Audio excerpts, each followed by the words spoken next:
நோய்க்கு மருத்துவம் பார்க்கும் ஆவி.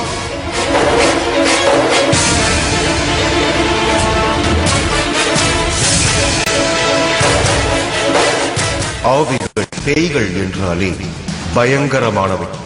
அவை மனிதனின் உடம்புக்குள் புகுந்து கொண்டு சித்திரவதை செய்யக்கூடியவை. ஆத்மா சாந்தி அடையாமல் அலையும் இந்த ஆவிகள் மனிதர்களை அச்சுறுத்துபவை, அட்டகாசம் செய்யக்கூடியவை. ஏன் சமயம் வாய்த்தால் மனிதனின் உயிரையே குடிக்கக்கூடியவை. இவைதானா ஆவிகளை பற்றிய பொதுவான அபிப்பிராயம்?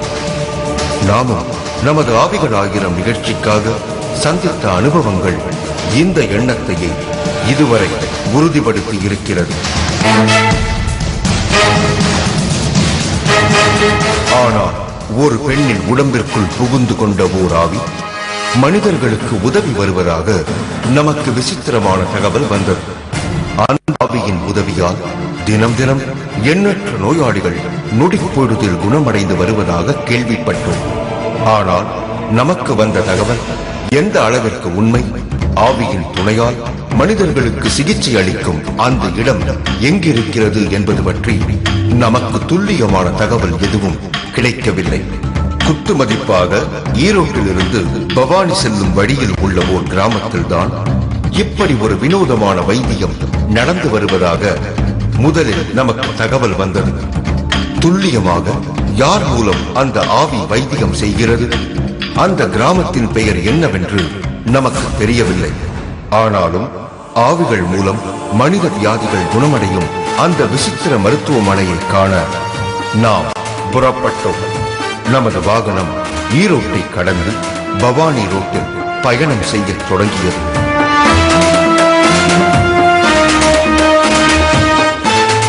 வழியெங்கும் ஆவியின் மூலம் சிகிச்சை நடக்கும் அந்த இடத்தை பற்றி விசாரித்துக் கொண்டே சென்றோம்.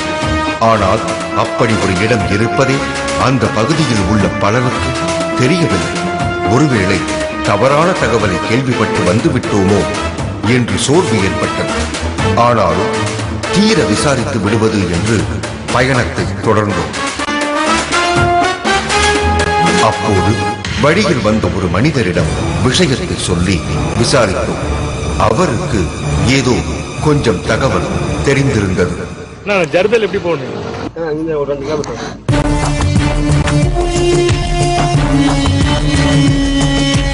சென்னம்பட்டி என்ற கிராமத்தில்தான் ஆவியின் மூலம் வைத்தியம் நடப்பதாக சொல்ல நமக்கு சிறிதாக நம்பிக்கை வந்தது.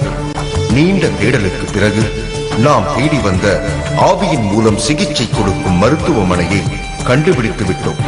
அது ஒரு சாதாரண வீடாகத்தான் இருந்தது.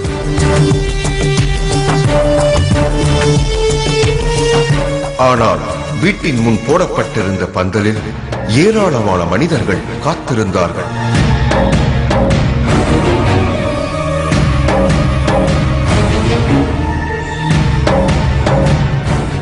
அந்த வீட்டிற்கு அருகே ஏராளமான வாகனங்களும் சொகுசு கார்களும் நின்று கொண்டிருந்தது.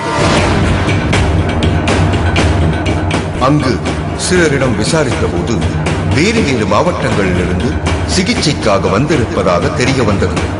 இதோ வாய் நிறைய வெற்றிலையை போட்டு வாய் சிவக்க சிவக்க மென்று கொண்டிருக்கும் இந்த பெண்மணிதான் இங்கே டாக்டர். அவரது பெயர் ஈஸ்வரி. அப்படி அங்கே என்னதான் நடக்கிறது என்பதை பொறுத்திருந்து கவனிக்க தொடங்கினோம். அங்கே கிடந்த கட்டிலில் ஒரு முதியவர் படுத்தார். அவருக்கு என்ன நோய் என்று விசாரித்தோம். அவருக்கு சிறுநீரகத்தில் கல் அடைத்திருக்கிறதா. டாக்டர்கள் அறுவை சிகிச்சை மூலம் அகற்ற வேண்டும் என்று சொல்லிவிட்டார்களாம். அப்போதுதான் இவர் ஈஸ்வரியின் மகிமையை பற்றி கேள்விப்பட்டு இங்கே வந்திருக்கிறார். கத்தியின்றி ரத்தமின்றி இதோ இப்போது ஈஸ்வரி இந்த முதியவரின் வயிற்றிலிருந்து சிறுநீரக கல்லை எடுக்கப் போகிறாராம். ஆவி இவர் உடம்பில் புகுந்து ஆடப்போகிறார் என்றுதான் நாம் முதலில் நினைத்தோம். ஆனால் அங்கே அப்படி எந்த வினோதமும் நடக்கவில்லை. அந்த பெரியவரின் வயிற்றில் பச்சிலை மருந்தையும் வெண்ணையையும் முதலில் கொட்டினார் ஈஸ்வரி.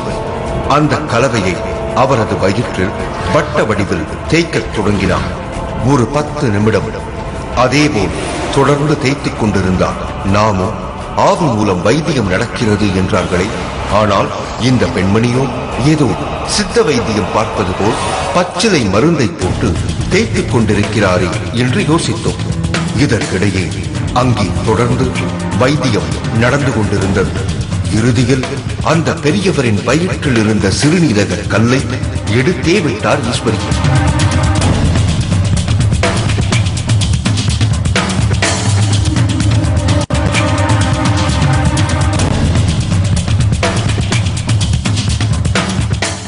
இது எப்படி சாத்தியம்? உடலுக்குள் இருக்கும் சிறுநீரகங்கள் எப்படி பச்சிலை வைத்தியம் மூலம் சிரமமே இல்லாமல் வெளியே வந்தது என்று ஆச்சரியத்தில் மூழ்கி போனோம். பெரியவருக்கு வைத்தியம் பார்த்த ஈஸ்வரியிடம், நீங்கள் ஆவியின் உதவியால் வைத்தியம் பார்க்கிறீர்களா, இல்லை சித்த வைத்தியம் செய்கிறீர்களா என்று கேட்டோம்.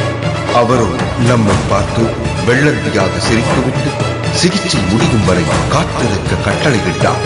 நாமும் வேறு வழியில்லாமல் அங்கே காத்திருந்து கவனிக்கத் தொடங்கினோம்.